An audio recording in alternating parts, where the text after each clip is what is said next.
Hello everyone, my name is Noah Raven and welcome to the Xander Zone. In today's episode, we'll be again discussing Midnight Motorist and specifically what the story would be if Midnight Motorist takes place in 1987, as the debate of its time has extended to either be in 1983, in which we covered in the last video, or 1987, which has been brought to light due to some dice hanging from the Midnight Motor vehicle in 5 Laps at Freddy's.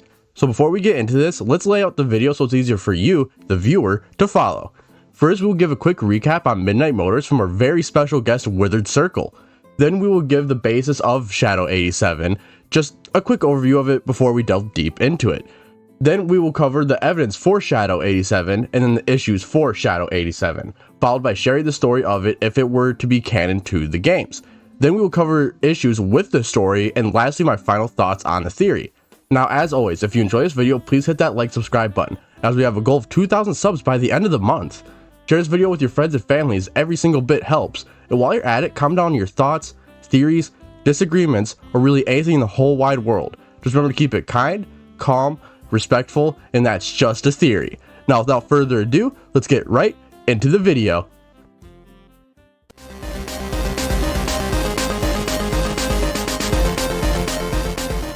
Hey everyone, Withered Circle here. Before Raven gets into his theory, I'm here to give you the basic rundown on the gameplay of Midnight Motorist, as it's always good to know all the details before theorizing about this minigame. Midnight Motorist is one of the 3 unlockable or minigames from Freddy Fazbear's Pizzeria Simulator, or FNAF 6. One of the arcades you can buy in this game is the eponymous Midnight Motorist game. It's a simple racing game where you place a purple car speeding down a highway. If you play the game normally, you'll go through 4 laps, get your reward, and the game will end. However, if on the 4th lap you stick to the bottom of the screen, you'll find a hole in the game. Going through this hole leads to a completely different minigame labeled later that night in the game's files. More on this in a bit. In this minigame, you start out as a purple car driving through a secluded road in the woods. On the way down, you can turn into a small clearing in the forest to find a low amount of dirt in the clearing. Leaving your car reveals that the player character is mustard yellow. As you keep driving, there's a fork in the path. You can either turn to your right and go to a building called Juniors, where you're greeted by a green man who tells you to leave and to not make things more complicated than they have to be, or keep going forward to find a house. In it, we see a gray person watching TV, and upon interacting with them, we get the message, "Leave him alone tonight, he had a rough day." Moving on for the house leads you to a door.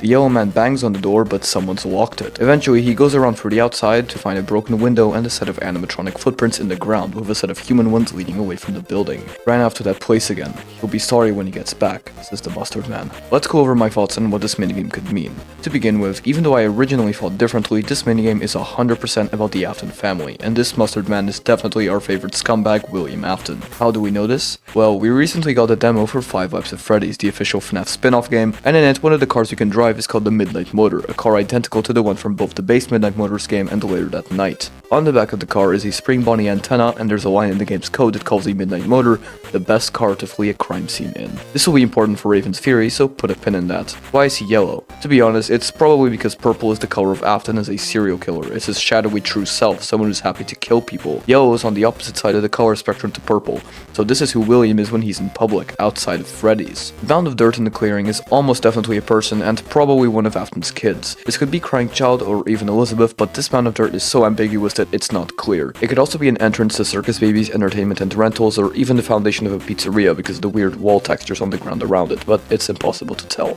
Juniors could also be practically anything. I think it's fair to assume it's a bar, but it could also be a Freddy's location or just a building. The neon sign does seem to imply it's a bar of some sort. As for who the runaway and the person on the couch are, I've swapped around who I think they are for a while now.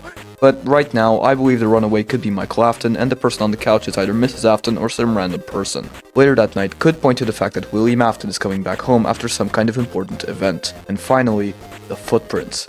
These are really ambiguous, and they could be almost any of the FNAF animatronics with 3 toes. I won't spoil too much of Raven's theory, but I think it's probably some kind of Freddy variant. As you can clearly tell, I can't say practically anything about this game definitively, just that we're playing as William, which just goes to show why theorists obsess over this one minigame so much. I've got a few thoughts on this minigame myself, but this is Raven's theory, so I'll give it back to him. Take it away.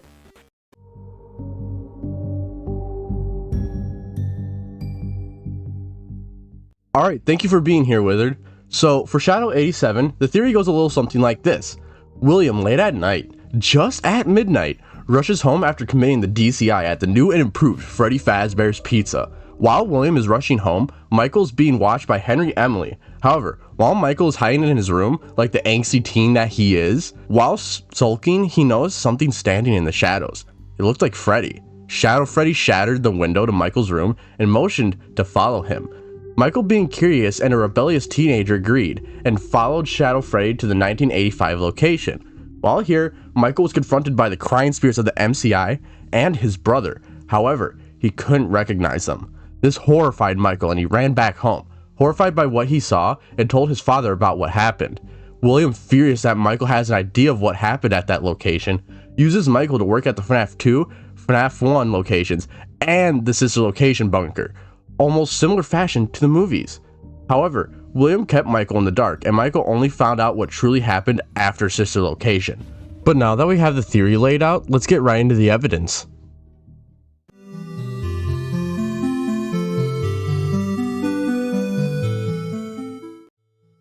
Okay, so remember, this is imagining if Midnight Motorist takes place in the year of 1987. First, we have why William would be speeding home at midnight, in which whatever happened earlier makes this minigame later that night. Our only knowledge is the DCI and the bite of 87 happening this year. However, if Michael is Fritz Smith, then this would have to be pre-bite of 87, leaving only the DCI to happen. In this case, well, look at the grisly scene of the DCI. There's bodies everywhere and yet no police presence or commotion. So whatever William did here, it was an empty location at night when this happened. Odds are William during the day shift suited up and lured 5 kids and hid them until the rest of the day shift left and later killed all 5 kids, then hid their bodies, unsuited, and rushed home, just avoiding the animatronic's wrath at midnight and the incoming night shift guard for night 4. Next is Shadow Freddy leaving the footprints, and his feet do indeed match up perfectly. However, there's a problem here. It will say this took place in 1983. How could Shadow Freddy look like Withered Golden Freddy? There's something that's yet to be, and involves a whole different concept of time travel or visions or something in FNAF. Well, in 1987, if the Fredbear animatronic is scrapped in 83 and is left to get withered over 4 years, there's a solid chance that's why Shadow Freddy could appear like this. Though, what is Shadow Freddy? Well, odds are he formed from the Golden Freddy animatronic. However, the event would have to be from the bite of 83, with the Dark Remnant forming into Shadow Freddy, with it taking the appearance of Fredbear, as we have evidence that Shadow Freddy takes on the appearance of whatever Fredbear looks like, such as the FNAF 1 counterpart in the movie, and the Withered Golden Freddy version in FNAF 2, and the Nightmare Fredbear version in FNAF 4 if you believe Nightmare is Shadow Freddy. This explains why Shadow Freddy acts so similarly to Crying Child, while still being made of Dark Remnant. It's basically the evil split personality of Crying Child for easier sake. This explains why he acts so friendly in FNAF 1, 2, 3, and Follow Me, while hostile in FNAF 4 and FNAF World. The Dark Remnant, being that is Shadow Freddy, wants to protect those it sees as hurt or friendly, but wants to take revenge against those who have hurt its human counterpart. With Nightmare, it doesn't get any more clear than this. With his laughter when sped up, it sounds exactly like a laughter. As if it wants to see the protagonist suffer. Though, can something like Shadow Freddy leave footprints? Yes, it can. We know Shadow Freddy can interact with the world around it. For example, RWQ can kill you in FNAF AR, showing that agony beings can have some physical aspect to them. Next is again Nightmare, who in the files is called Shadow Freddy, who can again kill you in FNAF 4, showing now Shadow Freddy, who is also an agony being, has some physical aspect to it. Plus, with Shadow Freddy physically blocking your pizzas in Pizza Sim, odds are he can physically leave footprints. Next is Juniors, and man, I didn't really cover it in my last video, but I feel for here I have to. Odds are Juniors isn't a bar, but a restaurant. It could very well intertwine with my Into the Pit game theory. But after the 1985 location shut down, Jeff bought the location to turn into Jeff's Pizza. However, in the game timeline here for now, to make it for simple sake, this is Juniors. This means it's totally possible that Michael ran off to Juniors, though why do I think Juniors is essentially Jeff's Pizza? Well, in 5 Laps at Freddy's, it has these overhangs that are quite common in pizzerias. It also has a red door, like Jeff's, like the 1985 location, like Fredbear's, which would later become Pizza Sim. So we would have FNAF 2 somewhere down the highway and Junior's Pizzeria.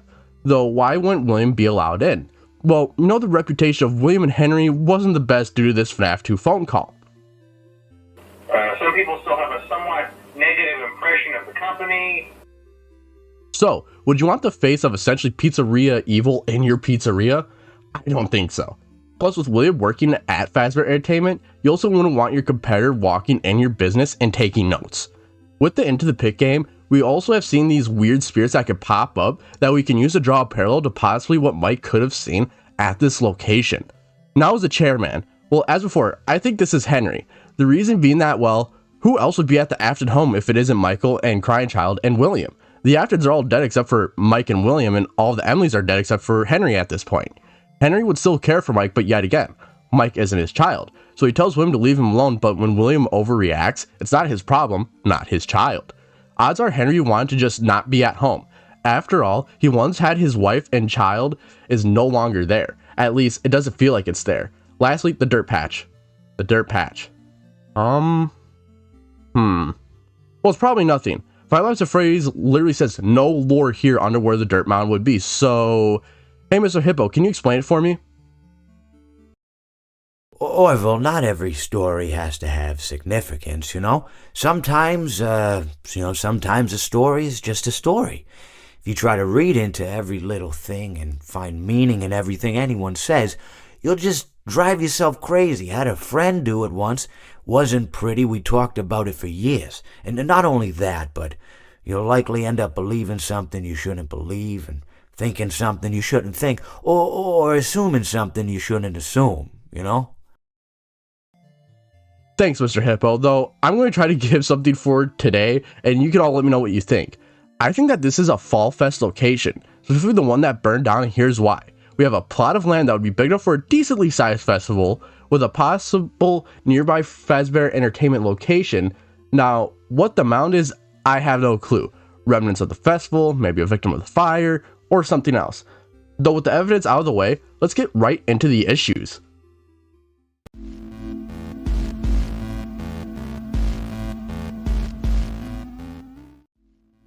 Alright, so let's get into the issues for Shadow 87. First is how fast everything happens from DCI to Midnight Motorist to FNAF 2. I mean, yeah, it gives a nice timeline of events and how Michael starts working, but was Fazbear Entertainment really that desperate for a new night guard after the previous one, William, was moved to the day shift? Next is Shadow Freddy. We don't know if Shadow Freddy in the game is a physical suit or not, as we have evidence for both in other medias, but nothing solid in the games. In the movie, he is a physical suit. However, in the games, he just appears and disappears like a ghost, and in the books, Shadow Beings can be physical suits or an entity possessing a suit or something like a ghost. So if it is just a ghost, how could something that doesn't actually have any weight interact with the ground beneath its feet to leave a footprint? Next is Henry being the chair guy. Honestly, he only fits here because who else could it be? We have no evidence of really anyone else of importance. So unless this is just a random friend or roommate to William, Henry at this point is our only character that we know of that this could be. Then Juniors. Honestly, we almost have no clue of what it actually is, other than how it looks, and that it has some sort of importance because the location doesn't want William there. So it's really, what do you believe on that one? Is it a bar, pizzeria, a competitor location, or something else? Shadow Freddy's identity is also a hot topic. We actually don't fully know what it is, as it acts so differently from other Shadow Beings like RWQ, and it seems to have some sort of motive for what it does. No, I guess all these issues is just down to your interpretation of the games. With the 1985 location being Fredbear's and Junior's and Pizza Sim, that's a whole video in itself to explain. But I'll just slap this photo here that shows at least the 1985 location and Jeff's, or in this case Junior's, would be the same, which is what's most important for this theory video. Then the dirt mound. Honestly, no matter how you explain it, there's going to be issues with it, so it being Fall Fest, your guess is just as good as mine. Honestly, with Midnight Motorist as a whole, it's just, what's your interpretation? Let me know in the comments down below. Just remember to keep it kind, calm, and respectful.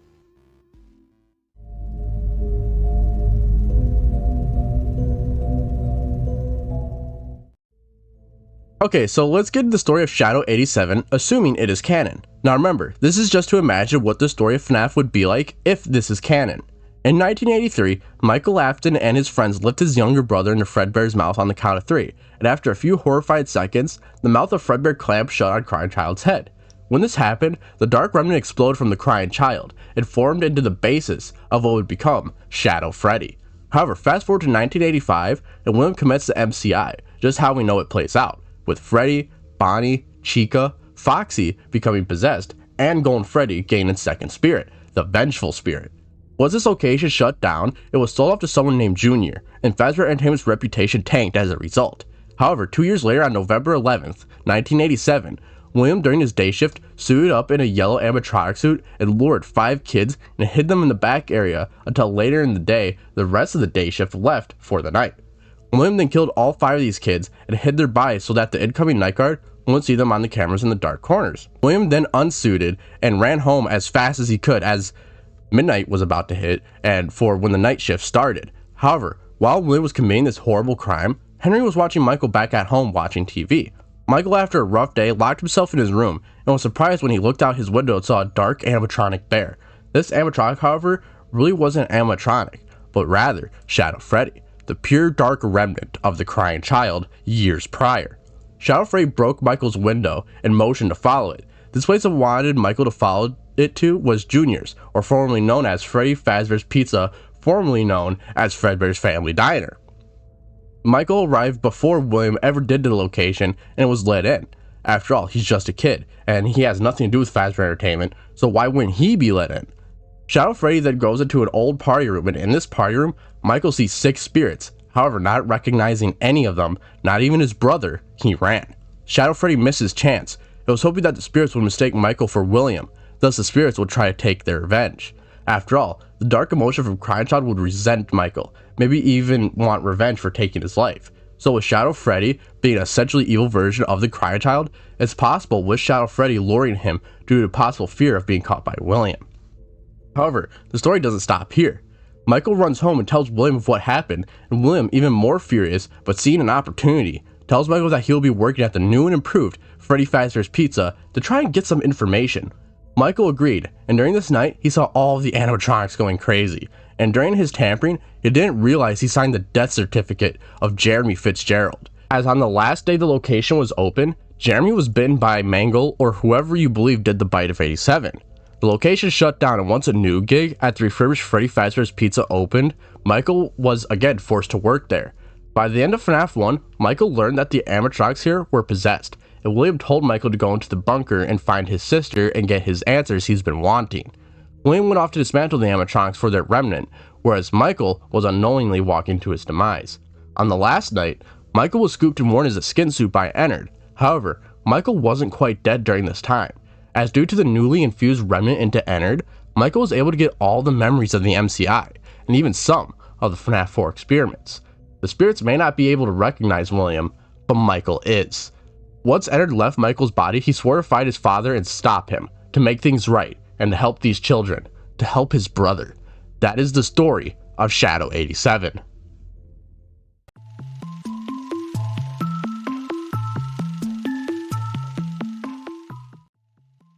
Okay, so let's get into the issues of Shadow 87. So first is, why are the spirits at Junior's if they're also supposed to be at the FNAF 2 location? Well, honestly, my only counterpoint is the movie, as we know that at the very least, Golden Freddy can go just about anywhere. And from my interpretation, they aren't even in their suits for this, rather just the ghosts. Plus, with it being before midnight, it's possible the spirits can go somewhere else. I mean, really, with everything Midnight Motorist wise, you're gonna have to go off of assumption on something.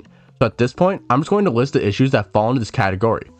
Junior's being a pizzeria and the 1985 location, Michael's skin suit FNAF 4, the fact this could happen in 1987, Shadow Freddy being Crying Child's dark remnant, and Henry being the chair guy.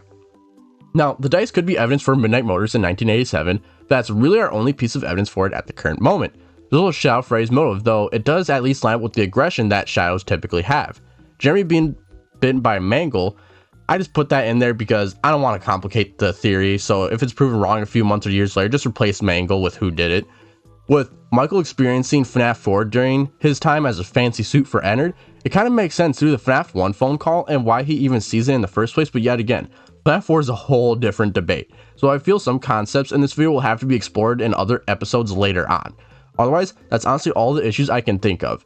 If anything, this has the same issues as almost any other Midnight Motorist and Shadow Freddy theory out there.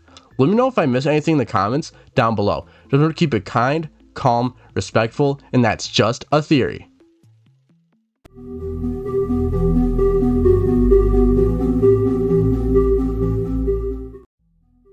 Alright, despite its issues, I feel once other concepts are explored some more, this could be a solid 8 out of 10. This helps explain what could have happened if Midnight Motorist happened in 1987, while also helping us explain some other concepts in FNAF, such as Michael's early motivation for working at some locations, why he was in the dislocation bunker, and how he found out the truth. People tend to draw a connection between Shadow Freddy and Crying Child, with some people thinking that they're one and the same. But if Shadow Freddy is just his dark remnant, it could explain why it acts in a similar way to Crying Child. With Skin Suit FNAF 4, if you get memories of something that possesses you in FNAF, which in this case would be the remnant from Ennard, all we need is to connect some of the remnant to FNAF 4, and that could explain how Michael saw the nightmare experiments. In turn, he also could have seen the MCI through the MCI's eyes, which is why when he comes back, he is so vengeful to William. It also ties in with my previous theory, 3-suit MCI, which Henry catches onto everything due to the dislocation bunker. When he visits it and finds a scooper blueprint, he would also have found out why Michael just disappeared after he was sent down there. Overall, everything kind of adds up for his theory except for why Shadow Freddy waited so long, but that can be explained by it waiting to have help. But yet again, as FNAF said, any theory can sound good if you piece it together well enough. So let me know what you think in the comments down below, as you're the final judge. Just remember to keep it kind, calm, respectful, and that's just a theory. Alright, and that is all that I have for this episode. So before I get into anything, stay till the end. I have some cool stuff to tease and announce, and the coolest stuff is going to be saved for the end. So, first thing I really want to get into is thanking Withered. He actually recorded his bits while sick, and Withered, to you, you did not have to do that. Thank you so much for doing it, though. I could have waited for you to get better, and I could have delayed the video or anything like that so that you could have gotten better. It means a lot to me that you worked so hard on it while you were sick. So seriously, if you guys can, go show him some love and support, as it would mean the world to me, and I'm sure it'll mean a lot to him. I've worked with him 2 other times, once on his channel and once on mine. So seriously, go check him out. Every time I've worked with him, it's been a joy. Next thing I want to talk about is my next video. My next theory video is going to be about Midnight Motorist, and specifically Golden Freddy. But however, there's a huge twist in that video. It's not what you think in any way, shape, and or form. And I have a really cool collaborator for it, and I'm really excited for it. I want you all to guess who this collaborator could be. It's a dream come true for me to work with them. So let's see if you can guess who it is. The next thing I'm going to do is tease a video on someone else's channel. I don't know how many of y'all have seen his channel. He made a video not too long ago, and his name is Albert. He actually made my first ever fan art, and I've been talking with him a lot, and I saw his video, I watched it, and I reached out to him again and said, hey, I'd like to, work with you. He was telling me about that video for a very long time. And he said, when I make that video, can I send it to you and you let me know how it is? And I said, I will. And it was really good, and I wanted to work with him. So I'm going to be working with him.